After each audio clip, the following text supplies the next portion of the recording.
ایک لڑکا باپ کے انتقال کے بعد اپنی ماں کو اولڈ ہاؤس چھوڑ آیا اور مسلسل اس کی خبر گیری کرتا تھا۔ ایک روز اولڈ ہاؤس سے فون آیا کہ تمہاری والدہ کا آخری وقت ہے، فوراً پہنچو۔ ماں کے پاس جا کر بیٹے نے پوچھا، اماں آپ کو کچھ چاہیے جو میں لے آؤں؟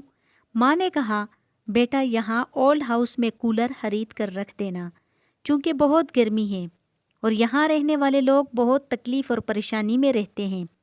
ٹوٹے ہوئے شیشوں کو بدلوا دینا تاکہ سردی میں یہ لوگ آرام سے رہیں۔ صحن میں درخت لگا دینا تاکہ اس کے سائے میں آرام کر سکیں۔ فریج میں اچھی غذا رکھ دینا، کتنی ہی راتیں میں بغیر کھانے کے سوئے ہوں۔ بیٹے نے حیرت سے کہا، اماں آپ دنیا سے جا رہی ہیں اور مجھ سے یہ درخواست کر رہی ہیں اور پہلے مجھ سے شکایت نہیں کی؟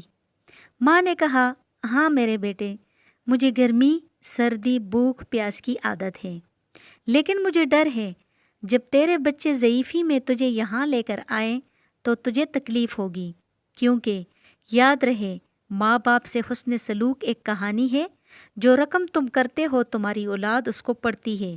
میں نے تجھے بہت ناز و نم سے پالا تھا۔